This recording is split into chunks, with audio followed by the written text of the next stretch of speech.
मैं doctor Shashikant Singh BA second semester के विद्यार्थियों के लिए चौहान वंश पर प्रकाश डालने जा रहा हूँ।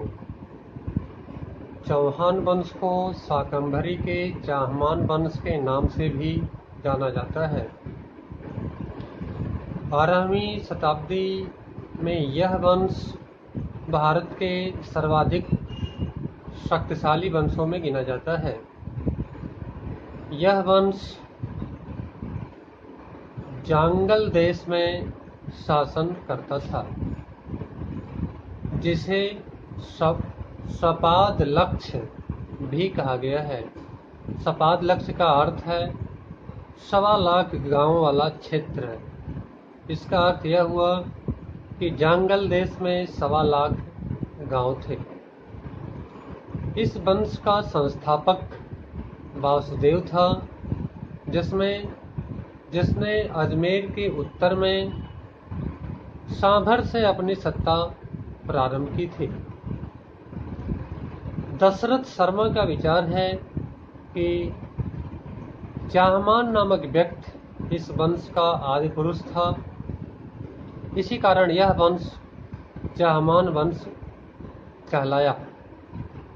शाकंभरी इसे इसलिए कहा गया क्योंकि वहाँ की स्थानीय देवी का नाम शाकंभरी था और उन्हीं के आशीर्वाद से वासुदेव ने सांभर का क्षेत्र प्राप्त किया। इसीलिए इस वंश को शाकंभरी के चाहमान वंश के नाम से जानते हैं। अब हम इस वंश के ऐतिहासिक स्रोतों पर विचार व्यक्त करेंगे। चाहमान वंश का इतिहास इस वंश के शासकों द्वारा उत्कीर्ण कराए गए अभिलेखों से, साहित्यिक ग्रंथों से और विदेशी विवरणों से ज्ञात होता है। इस वंश के प्रमुख अभिलेख हैं विग्रहराज द्वितीय का हर्ष प्रस्तर अभिलेख, जो जयपुर से प्राप्त हुआ है, सोमेश्वर के समय का बिजोलिया अभिलेख और विग्रहराज चतुर्थ का दिल्ली शिवालिक स्तंभ अभिलेख।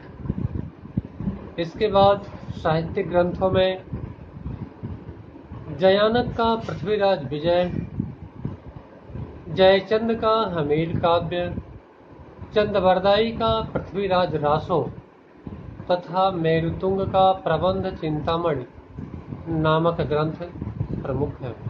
मुस्लिम लेखकों में अलबरुनी, हसन निजामी, कुतबी तथा फरिश्ता के विवरण उल्लेखनीय हैं। इन ऐतिहासिक स्रोतों से हमें यह पता चलता है कि वासुदेव के बाद इस वंश में सर्वप्रथम सिंहराज ने अपने वंश को प्रतिहारों की अधीनता से मुक्त किया और महाराजाधिराज की उपाधि धारण की। सिंहराज के बाद क्रमशः छोटे छोटे कई राजा हुए, जिसमें अजयराज, अर्णोराज प्रमुख हैं। अर्णोराज के बाद इस वंश में 2 प्रतापी राजाओं का उदय हुआ, विग्रहराज चतुर्थ और पृथ्वीराज तृतीय।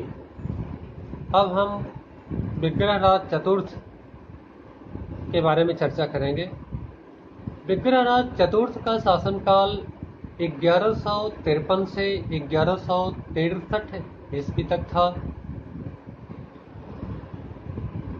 इसके बारे में जो जानकारी मिलती है वह यह कि अर्णोराज को उसके बड़े पुत्र जुगदेव ने मार डाला,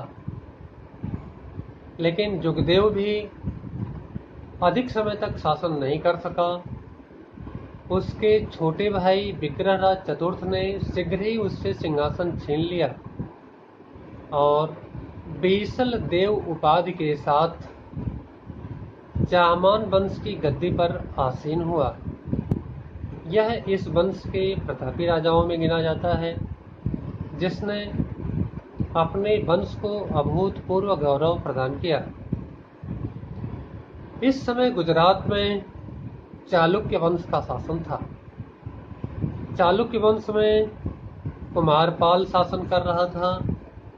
कुमारपाल विग्रहराज चतुर्थ के पिता अरुणोराज को पराजित कर चुका था और उसने चित्तौड़ पर अधिकार कर लिया था तथा वहां अपने सामंत सज्जन को नियुक्त किया था। बिजोलिया अभिलेख से हमें यह ज्ञात होता है कि विग्रहराज चतुर्थ ने चित्तौड़ पर आक्रमण किया, वहां अधिकार कर लिया और चालुक्य सामंत सज्जन को मार डाला। यह बात कुमारपाल के लिए असह्य साबित हुई। उसने नागौर का घेरा डाला, लेकिन उसे सफलता नहीं मिली और उसे अपना घेरा उठाना पड़ा। इसके बाद विग्रहराज चतुर्थ ने राजस्थान क्षेत्र में स्थित नाडोल, जालोर और पल्लिका पर सैनिक अभियान किया। नाडोल को उसने नष्ट कर दिया, जालोर को जला दिया और पल्लिका को रौंद डाला। इस प्रकार राजस्थान के एक बड़े भाग पर उसने अपना साम्राज्य स्थापित कर लिया। इस प्रकार उसका साम्राज्य चित्तौड़, बिजोलिया, मांडलगढ़ और जहाजपुर के क्षेत्रों पर हो गया। यहाँ इस वंश के अभिलेख हमें प्राप्त होते हैं। विग्रहराज चतुर्थ का अगला सैनिक अभियान दिल्ली के राज्य पर हुआ। दिल्ली शिवालिक स्तंभ लेख से हमें यह पता चलता है कि विग्रहराज चतुर्थ ने दिल्ली पर आक्रमण किया और वहां शासन करने वाले तोमर वंश को अपने अधीन बना लिया। पराजित तोमर राजा का नाम तंवर मिलता है। इसके बाद उसने दिल्ली के निकट हांसी पर आक्रमण किया और वहां भी अधिकार कर लिया। हांसी भी तोमर वंश के ही अधीन था। अब विग्रहराज चतुर्थ का सामना पंजाब के मुस्लिम शासक खुसरो शाह के साथ हुआ। खुसरो शाह एक शक्तिशाली शासक था। वह विग्रहराज चतुर्थ के राज्य पर आक्रमण करना चाहता था। उसने आक्रमण किया भी और जयपुर के निकट बगीरा तक बढ़ आया। हमें अभिलेखों से जो सूचना मिलती है उससे ज्ञात होता है कि विग्रहराज चतुर्थ के मंत्री श्रीधर ने उसे यह परामर्श दिया कि मुसलमानों को कुछ धन देकर वापस भेज दिया जाए, लेकिन विग्रहराज चतुर्थ ने उसका यह प्रस्ताव ठुकरा दिया तथा मित्रों, ब्राह्मणों, देवालियों और अपने साम्राज्य की रक्षा के लिए युद्ध करने का निश्चय किया। सोमदेव के ललित विग्रहराज नामक नाटक में यहीं तक उल्लेख मिलता है, लेकिन हमें दिल्ली शिवालिक स्तंभ लेख से यह पता चलता है कि विग्रहराज चतुर्थ ने मुसलमानों को आर्यावर्त से खदेड़ दिया।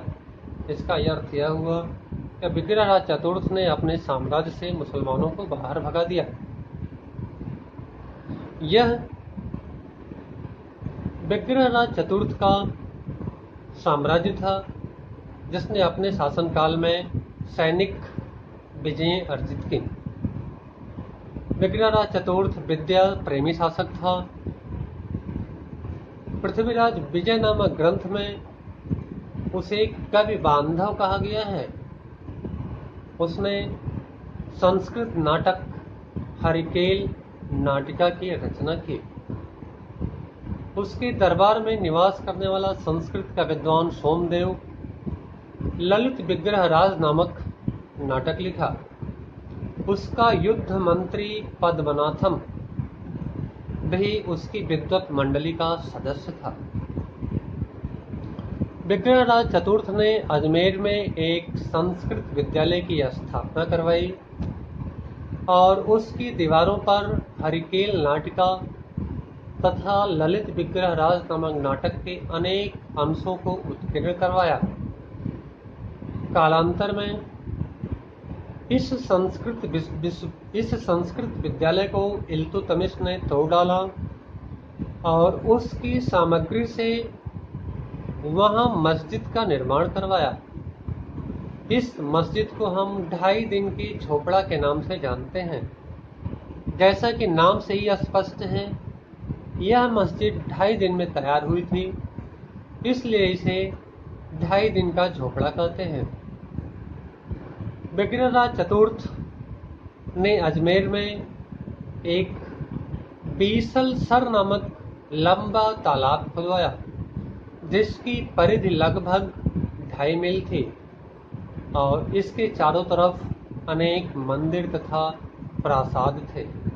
उसने बीसलपुर नामक नगर भी बसाया। वह एक धर्म सहिष्णु शासक था। व्यक्तिगत रूप से वह शैव धर्म का अनुयायी था, लेकिन अन्य धर्मों के प्रति भी वह सहिष्णु था। जैन धर्माचार्य धर्मघोष सूर्य के आग्रह पर उसने एकादशी के दिन पशु हत्या बंद करवा दिया था और उसने जैन विहारों को काफी दान दिया था।